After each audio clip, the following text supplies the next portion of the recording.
Hey guys, welcome back to my channel and to the shop. So today I have a different project to work on. One of my friends, his name is Josh. He owns a newer Mercedes AMG with a V8 engine and twin turbos, and it makes about 820 horsepower at the crank.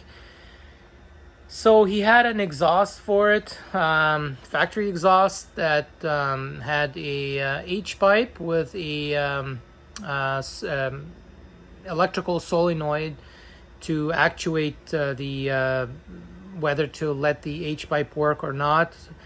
And he basically asked me to build him an X pipe. So this is what I'm going to be working on.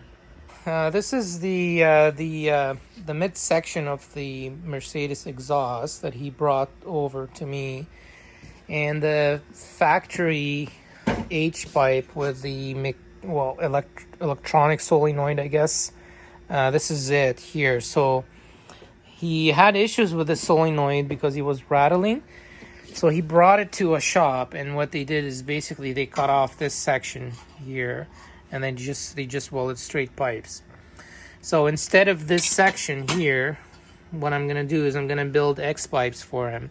So the X pipes are really nice because it pretty much changes the sound of the car, and there's actually an optimal distance from the header to where the X pipes are. So in this optimal distance is usually done, what they do is they take like a marker, and then they scribe a line all the way onto the exhaust, and then they run the car and they see where the marker paint doesn't burn off.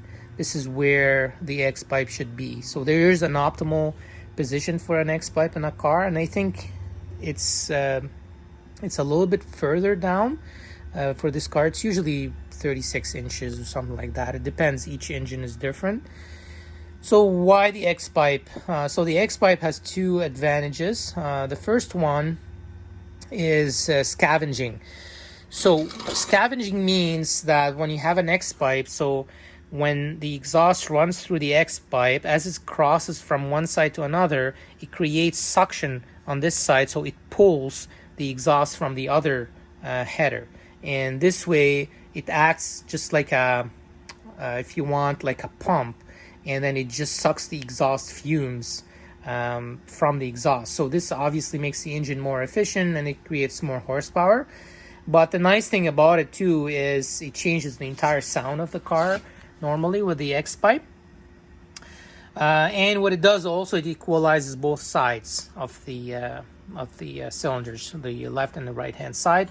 And this is pretty much the only function of an H pipe. So the H pipe, all it does is just creates equilibrium between the two. There's not much scavenging that happens.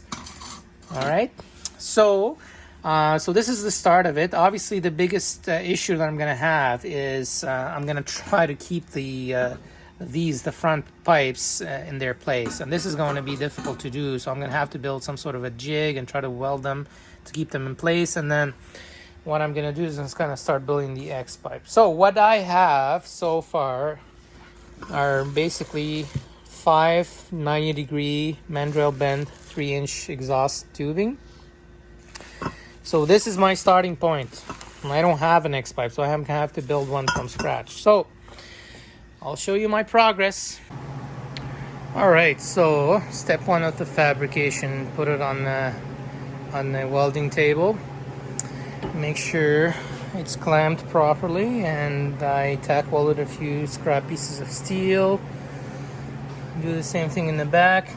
Actually, this is not a H pipe. It's just because it's not welded all the way. It's just basically a support that they had for the two pipes. And this is towards the back, and this is towards the front here of the car. And I kind of put a few pieces of steel just to tack weld them in place.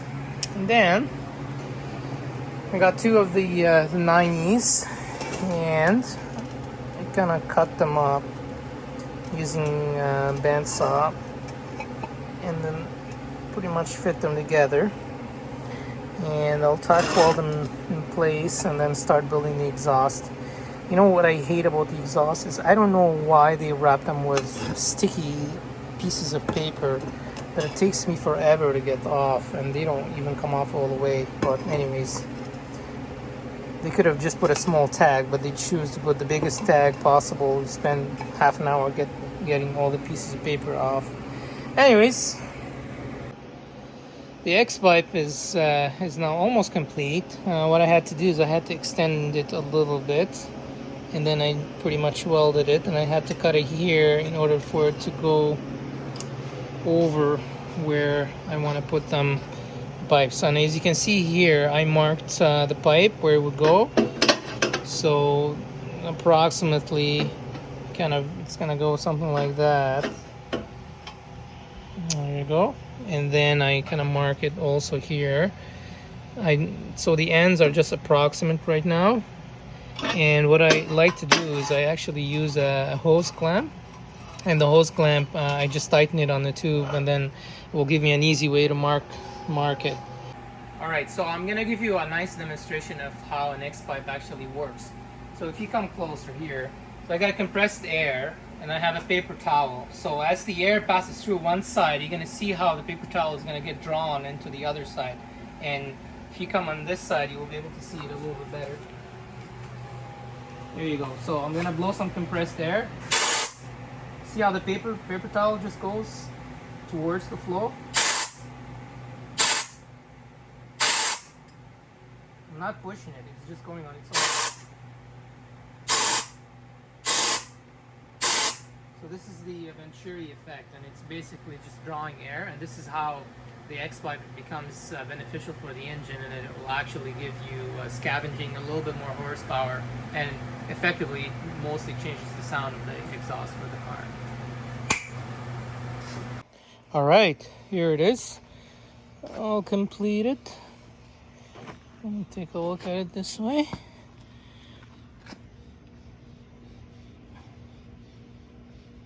I guess not bad. Checked it for pinholes. There's none. Can't wait to hear the sound of the car with this on it.